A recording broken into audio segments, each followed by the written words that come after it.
Hello students, I am Dr. Akanksha Srivastav and I am Associate Professor in Department of Business Administration at Lal Bahadur Shastri Institute of Management and Development Studies. In today's class, I am going to discuss the Payment of Bonus Act 1965, and this is the part from a subject named Employee Relations and Labor Laws, and which is there in MBA third semester. So, let us start with the topic, that is the Payment of Bonus Act 1965. In today's class, what I am going to cover, the introduction part, in which I will explain that what is the basic meaning of bonus, what is the introduction of bonus, then scope and coverage, where this act is applicable, that I will cover. Then according to this act, what is the definition of employer, that we will discuss today, and employee entitlement, those employees who are entitled for the bonus, that we will discuss, and we will discuss about the eligibility criteria and disqualification criteria which makes an employee eligible for the bonus and which makes an employee disqualify for the bonus. What are those conditions? We will discuss them also. Then what is the concept of minimum bonus and what is the concept of maximum bonus, that we will discuss. Then there are two bases of bonus. One is your based on profitability and the other is productivity. So, what are these bases? We will discuss. On the basis of this, how you will find out what will be the bonus, that we will discuss. And at last we will discuss the exact amount which is payable as bonus, that we will discuss in today's class. So, let us start with the class. Okay. Introduction. Bonus is a way of sharing the profit in the industry, right? Whenever any employee gains any kind of profit, the employer has to share that profit with the employees. Why an employer should do this? For the purpose of encouragement of the employees, right? Or I can say to motivate them. And if the employee is motivated, if the employee's encouragement level is high, then automatically it will enhance the production, or I should say it will enhance the productivity of the establishment, right? According to this act, it has assumed a nature of deferred wage, as it has to be paid to employee even if there is a loss in the organization. Actually, before the enforcement of this act, it was totally employer's choice, or I should say it was totally employer's wish. If he wants to share his profit, then he will share the profit, and if he do not want to share the profit, then he will not share the profit. But after the implementation of this act, it is mandatory for the employer to provide a certain amount of bonus to his employees, and this certain amount is known as minimum bonus.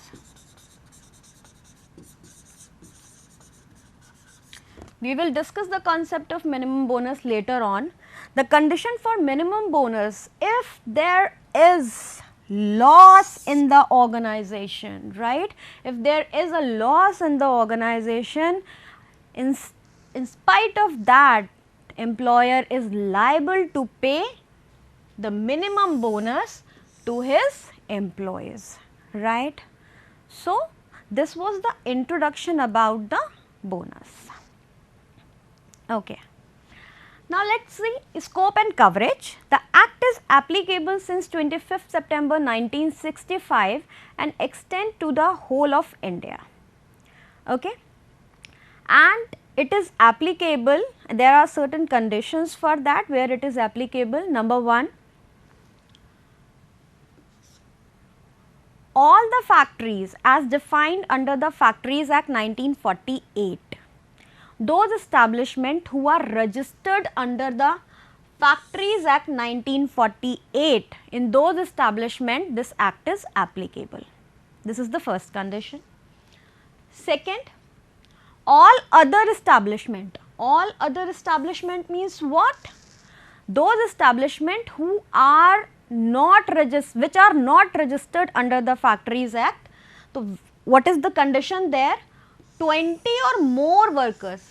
If any establishment is there where 20 or more workers are employed, then in that establishment also this act will be applicable. One more condition is there, that is what? Central or state government can extend its provisions to any establishment employing less than 20 but more than 10 workers. Yes, if central or state government may want to extend the provision of this act to those establishments where less than 20 but more than 10 employees are working, central government can do this, right. One more important thing in this line is any day. This is what? All other establishment wherein 20 or more workers are working on any day during an accounting year. What is the meaning of on any day? Just assume in any financial year, just for one day there are 20 employees in the organization, right. So this act will be applicable. And in labor laws, in a case of labor laws, if any act once applied is always applied.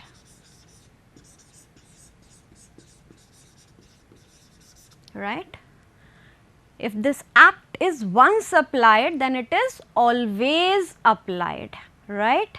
So this is the scope and coverage of the Payment of Bonus Act 1965. Okay. According to this act, what is the definition of employer? In case of factory, who will be the employer? The owner will be the employer. If owner is not there, then occupier of the factory will be the employer. Alright. Agent of owner and agent of occupier will be the employer of the establishment.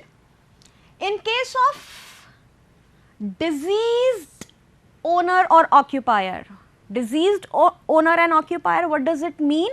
If owner dies or occupier dies, in that case any legal representative or any legal heir will be the employer of the factory. In case of solvency, if establishment has become insolvent, then in that case any official receiver or any official assignee will be the employer of the factory. And according to the Factories Act 1948, according to this, the Factories Act 1948, there is a position or there is a definition for manager. If any person is placed to this position, in the case of if these persons are not available there, in that case this manager will be the employer of the establishment, right. Then the other case, other than factory, if the establishment is not registered under the Factories Act, in that case a person or authority having ultimate control over the affair of business, Any person or authority who is having the ultimate control over the affairs of business, that person will become the employer of the establishment. Employer, what is the meaning of employer? Employer means what? Who is liable for the payment of bonus. The person who is liable for the payment of bonus, that is known as employer. And these are the persons who can be employer in case of factory or in case of other than factory. Okay.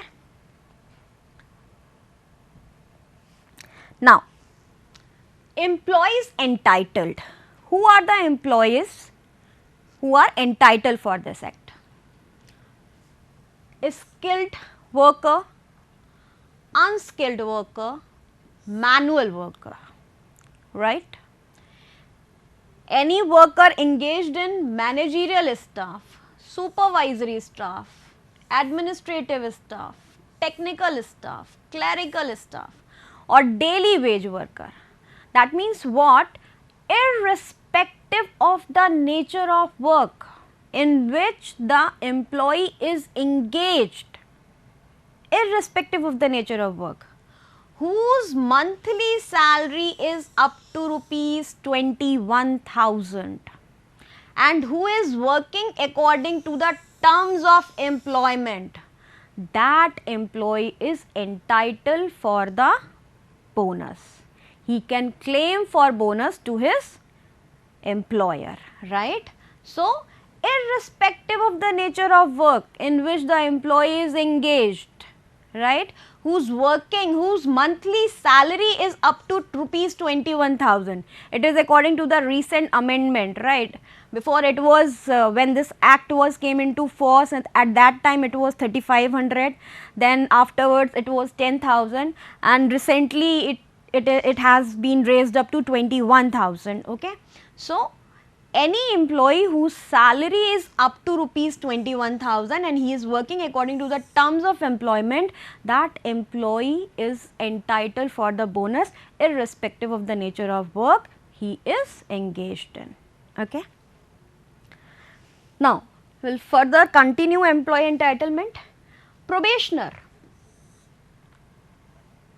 Who is a probationer? When any organization hires any candidate, a new candidate, so for a particular period of time, say 6 months or 1 year, right, that organization observes the performance of the employee or observes the behavior of the employee. Okay. So, for that time period, there is a observation of behavior and there is a observation of performance. After that, that employee will become the permanent employee of that organization. So, for the period when observation is going on, that period is known as probation period, or any employee who is working in that period, that is known as probationer, right. Now, temporary employees. Who are temporary employees? Temporary employees are those employees who works for any project, any kind of project or any task, okay, who's working for any project or any task, they are known as temporary employees. Then part-time employees. Who are part-time employees? Part-time employees are who works for 4 hours a day, 6 hours a day, they are part-time workers. Then retrenched employee. Now, what is retrenchment? It is basically termination of services due to the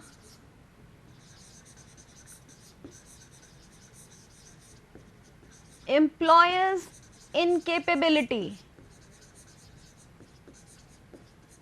right. Retrenched employees are those, or retrenchment is what? Termination of services due to the employer's incapability. So, those retrenched employees. After that, piece rate system workers or time rate system workers. Piece rate system workers are those workers whose wages are based on per unit production, those are piece rate workers. And time rate workers are whose wages are based on for how many hours they have worked, they are time rate workers. Seasonal workers, seasonal employees. Seasonal employees are those employees who works in a seasonal establishment. And what is a seasonal establishment? Seasonal establishment are those establishments which cannot run throughout the year, which cannot operate throughout the year. For example, sugar mills, right? So, any employee who is working in a seasonal establishment is known as seasonal worker or seasonal employee. Again, an important point, any employee first dismissed due to any reason and then reinstated will be entitled for bonus for the period of dismissal if the salary or wage is given.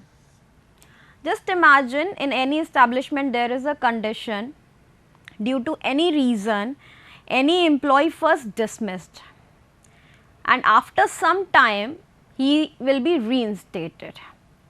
So, will he be entitled for bonus or not? If he will receive the salary for that dismissal period, then certainly he will be entitled for the bonus also, right? This point is clear. For the time any employee receives the salary or wages, he will be entitled for the bonus also. Apprentices, apprentices are also, you understand apprentice, the trainees, they are also entitled for bonus under this act, but other than those who are registered under the Apprenticeship Act 1961, right. So, any probationer, temporary employee, part-time worker, retrenched employee, piece rate or time rate system worker or seasonal employee or any employee first dismissed and then reinstated or apprentice other than who are registered under the Apprenticeship Act 1961, they all are entitled for the bonus and they can claim for bonus to their employer, right. Okay. Now, what is the eligibility criteria for bonus? Employee works at least 30 working days in an accounting year. In any accounting year, in any financial year, if an employee is working for at least 30 working days, that individual employee is eligible for bonus. And how we will calculate these days? How we will calculate? Days for which salary was paid. I have told this before also. Days for which salary was paid, whether the employee was physically present or not. If employee receives the salary for the days, we will count those days, irrespective of that employee is physically present in the establishment or not, right. Now, salary. There are so many components of salary, okay, but according to this act, we will only include 3 components. And what are these 3 components? Basic salary, dearness allowance and food allowance, right. We will add or we will include only these 3 components for salary. For example,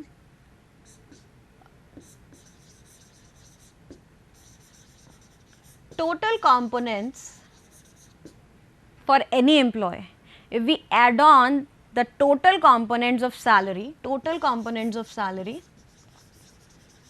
right, and it is greater than 21,000, fine, it is greater than 21,000. So, what we will do? That employee will not be entitled, but we cannot add the total component of salary, what we can add? We need to add only these three components, and if these three components are up to 21,000, then that employee is entitled for bonus. We are not going to take these total summation of all the component of the salary, right? We will only add these three components, and if the total of these three components is up to 21,000, then that employee is entitled for the bonus. Now, what are the conditions which make an employee disqualify for bonus? The first one is fraud. Okay, if any employee is indulged in any fraud kind of activity or any misconduct, then that employee is not entitled for bonus. If any employee shows any riotous or violent behavior, then that employee is also not entitled for the bonus. Theft, misappropriation or sabotage of the employer's property, of any of the employer's property, then that employee will also be not entitled for the bonus. So, these are the conditions which makes an employee disqualify for the bonus. Okay. Now, the next thing is the concept of minimum bonus and the concept of maximum bonus. So, first we will discuss the minimum bonus, right? When we discuss about the minimum bonus, or when we think about the minimum bonus, there is one thing which we need to keep in mind, that is age of employee, right? In context of minimum bonus, the age of employee. If the age is less than 15 years and if the age is 15 years or above, there are two cases when we talk about minimum bonus. First case is, in the case of employees less than 15 years of age, in that case what will be the minimum bonus? 8.33% of the salary and wages, or rupees 60, okay, whichever is higher. In case employee's age is less than 15 years, now you are thinking less than 15 years, then I am talking about child labor, okay, and child labor is illegal.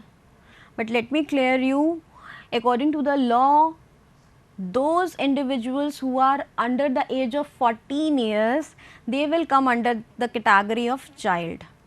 The individuals who are 14 years or under the 15 years, they comes under the category of adolescent, and adolescent can work, right? So, here in the first condition we are talking about the adolescent. So, in case of adolescent, in case of the employees whose age is less than 15 years, what will be the minimum bonus? 8.33% of the salary or wages, or rupees 60, whichever is higher, right? In case of employees 15 years or above, this will remain same, 8.33% of the salary or wage. What is changing here? That is rupees 100. Here it was rupees 60, here it is rupees 100, whichever is higher, that will be paid as minimum bonus. In maximum bonus, there is not much. It is very simple, 20% of the salary and wage. 20% of the salary or wage will be the maximum bonus for any employee. So, this was about minimum bonus and maximum bonus. Now, basis for bonus. There are basically two bases for bonus. One is profitability, one is productivity, right? So, how we will calculate the bonus on the basis of profitability? First we will take that. First of all, we need to calculate the gross profit, and it is different from the net profit, right? This is the step 1. You need to calculate the gross profit. After calculating the gross profit, step 2 is you need to calculate the available surplus, okay? And how we will calculate available surplus?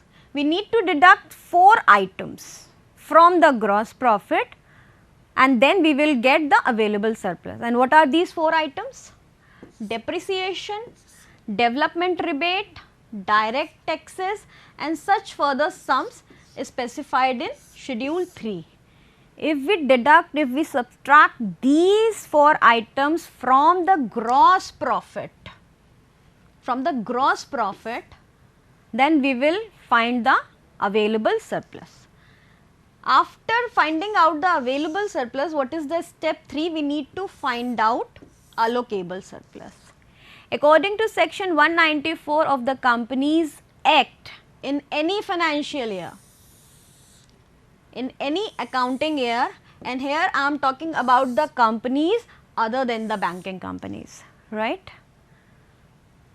It will be 67%, allocable surplus will be 67% of the available surplus if dividend is not arranged. If company has not made any kind of arrangement for the dividend, then the allocable surplus will be 67% of the available surplus, right?